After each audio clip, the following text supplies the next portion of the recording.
Sinners, directed by Ryan Coogler and released on April 18, 2025, is a masterful blend of historical drama, supernatural horror, and a soulful exploration of identity, community, and the power of music.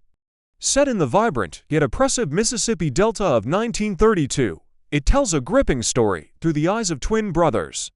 Sinners 2025, Blood, Blues, and the Delta's Dark Secrets. Identical twin brothers, Elijah Smoke Moore and Elias Stack Moore, both powerfully portrayed by Michael B. Jordan, return to their hometown of Clarksdale after years spent working for the Chicago outfit. They carry not just the scars of World War I and their past as gangsters, but also a stash of money stolen from their former employers. Her practical spirituality contrasts with Smoke's pragmatism, especially after the tragic loss of their infant daughter, which still haunts him and tests his faith in her practices. Samir, Delta Slim, and Perline fill the air with transcendent blues music. Samir's playing is particularly powerful, unknowingly summoning ethereal spirits from both the past and future, who dance among the patrons, unseen. Smoke shoots Mary, but she is unaffected and escapes. Outside, Remick turns cornbread. Smoke, realizing the horror unfolding, closes the joint early. A brutal, bloody fight ensues. Grace, Bo, Annie, and Delta Slim are tragically killed. Mary escapes, and Remick turns Perline. Smoke then faces Hogwood and his attacking Klansmen, exacting a brutal revenge for all the injustices. He kills Hogwood and his men, but is fatally shot in the process. As he dies, Smoke sees the spirits of Annie and their lost daughter, finally joining them in a peaceful afterlife. As patrons and Bo Chow leave, the vampires turn them one by one in the night. He defeats his brother but, in a moment of profound love and mercy, spares him, knowing he cannot bring himself to deliver a killing blow to his own twin. Smoke then assists Samir, who, utilizing his silver guitar strings, severely wounds Remick. As dawn approaches, Smoke finally kills Remick with a wooden stake. The rising sun then incinerates all of Remick's thralls, including the newly turned Perline and Cornbread, as well as the Klansmen vampires, purify the juke joint.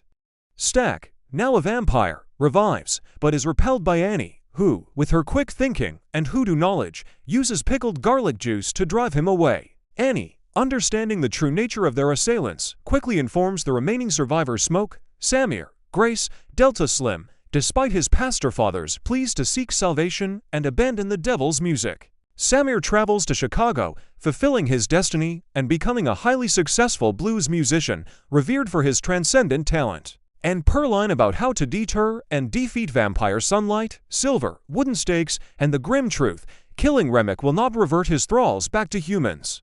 Their personalities remain, but their bodies are forever changed. This vibrant energy, however, attracts a sinister presence, Remick Jack O'Connell, an ancient, charismatic, and ruthless Irish vampire. Stack reveals that Smoke spared him at the juke joint on the condition that Samir would live in peace, never knowing the true nature of his brother's survival.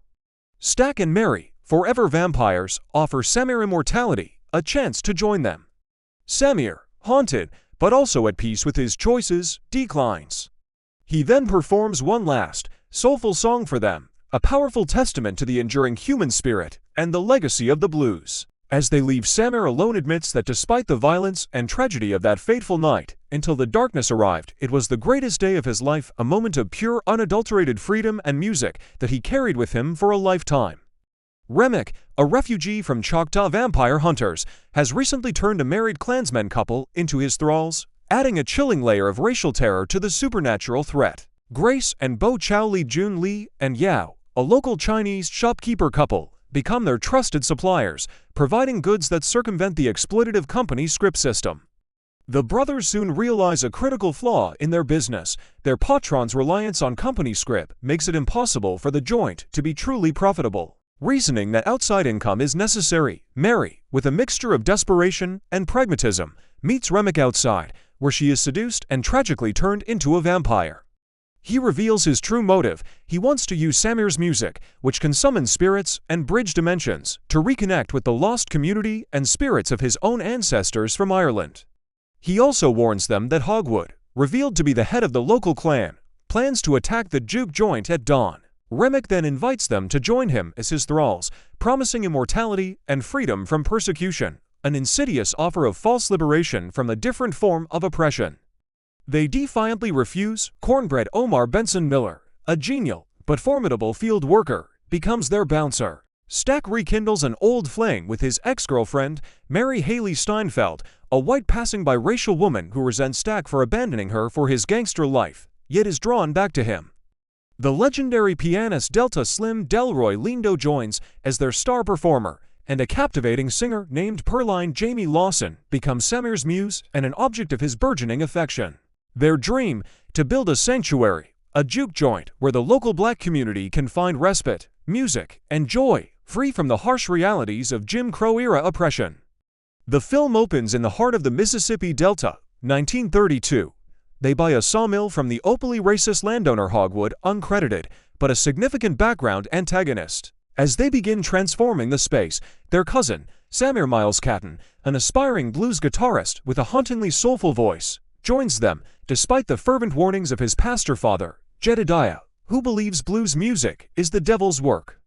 The juke joint begins to take shape, and the brothers assemble their chosen family. Smoke's estranged wife, Aniwan Mimosaku, a resilient woman deeply rooted in hoodoo practices, becomes their cook. On the grand opening night, the juke joint buzzes with life. Remick and his thralls attempt to enter the juke joint, offering money and even their own music in exchange for entry.